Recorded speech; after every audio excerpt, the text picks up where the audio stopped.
Hello नमस्ते welcome back to my channel. अब गाजरको सिजन छ, हजुरले गाजरको हलुवाको रेसिपी त धेरै हेर्नु भएको होला, तर मैले चाहिँ आज डिफ्रेन्ट तरिकाको चाहिँ गाजरको हलुवाको रेसिपी लिएर आएको छु।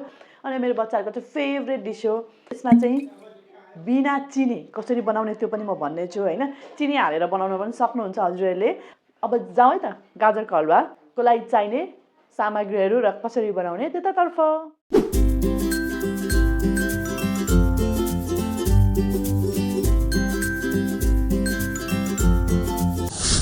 गाजरको हलुवाको लागि चाहिँ यो गाजर एकदमै मिठो हुन्छ। अब मैले आज आधा केजी जति मात्रै गाजर लिएको भएर मैले 100 ग्राम पनिर लिएको छु। यदि हजुरहरूले 1 किलो गाजर लिनुभयो भने चाहिँ 200 ग्राम पनिर लिनुहोस् है। यति एक कप दुधले चाहिँ मजाले गाजरको हलुवा बन्छ। अब कसरी बन्छ त्यसको लागि त फुल भिडियो हेर्नुहोस्। गाजरलाई चाहिँ मैले यसरी धोई पखाली गरिसकेँ। अब म यो गाजरलाई राम्रोसँग तास्छु। तासिसकेको छु। यसलाई पिस पिस पारेर कुकरमा हालेर चाहिँ सिटी लाउँछु। हेर्नुहोस् ल।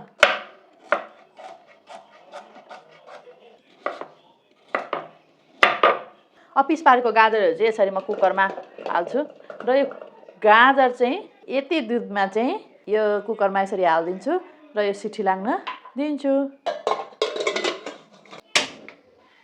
अब यो अहिलेको पनिरलाई चाहिँ मैले यसरी मजाले म्यास गरेँ। अब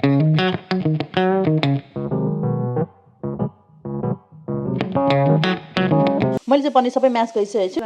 यो चाहिँ डेट्स र किसमिस नेचुरल सुगर मात्रै दिने बच्चाहरूलाई भन्नुहुन्छ भने चाहिँ यसरी डेट्स र किसमिस हाल्नुहोस्, गुलियो हुन्छ। अब म कसरी हाल्छु म अहिले देखाउँछु। हजुर यो नहालेर चिनी हाल्नुहुन्छ भने पनि चिनी हाल्दा हुन्छ। अब यो डेट्सलाई चाहिँ मैले यसरी यो सजिलै निस्किन्छ डेट्स।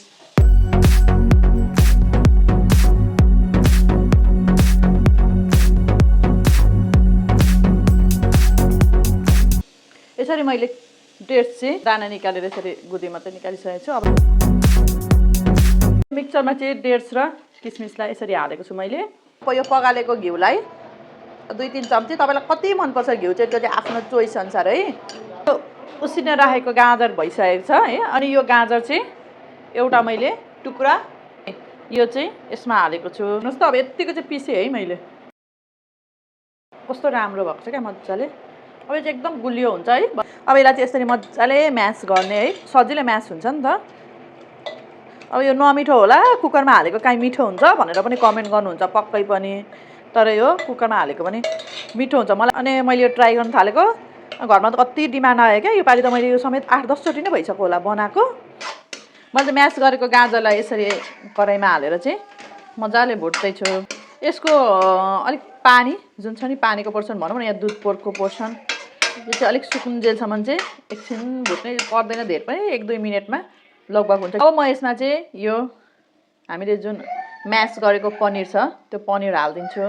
पनिरलाई चाहिँ एकछिनसम्म मजाले भुट्ने। अब सोच्दै हुन्छ होला पनिर त काँचै हुन्छ होला भनेर, काँचो हुँदैन।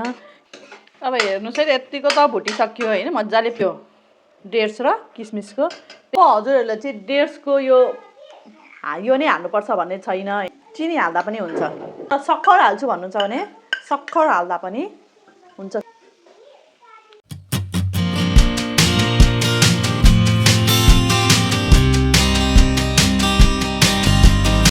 यसमा मैले घिउ भनेको त्यही किसमिस जुन पिस्दाखेरि हालेको थिएँ त्यति घिउ मात्रै हो। अब यहाँनिर चाहिँ हजुरहरूले घिउ हालिदिन सक्नुहुन्छ। घिउ हाल्ने बित्तिकै कति चेन्ज हुन्छ क्या। अब म तपाईँहरूलाई 1 चम्ची घिउ हालेर देखाउँछु है त। 1 चम्चा घिउ हालेपछि होइन अब हेर्नु न कलर कस्तो राम्रो चेन्ज हुन्छ क्या। अघि र अहिलेमा कति फरक छ हेर्नु न 1 चम्चा घिउ हाल्ने बित्तिकै। अब तपाईँहरूले होइन म घिउ हाल्दिनँ भन्दा पनि केही फरक पर्दैन है। अब यो चाहिँ रेडी भइसकेको छ। मैले चाहिँ आज गाजरको हलुवा बनाइसकेको छु। हजुरहरूलाई आजको यो रेसिपी कस्तो लाग्यो हेर्नुहोस्, तातो छ होइन। यो रेसिपी अवश्य ट्राई गर्नु होला। यहाँ मेरो छोरी चाहिँ उफ्री आउन खोज्दैछिन् मेरो भिडियोमा। ल म भियानालाई पनि यहाँ देखाउँछु हस्। ल भियाना हजुरलाई यो मनपर्छ कि मन पर्दैन? आज खाने हो? आज अहिले कहाँबाट आइसक्यो? आएको हो भियाना। अनि अब यो चाहिँ भियाना ट्राई गर्नको लागि रेडी छिन्। Vienna are you excited? Now she is excited.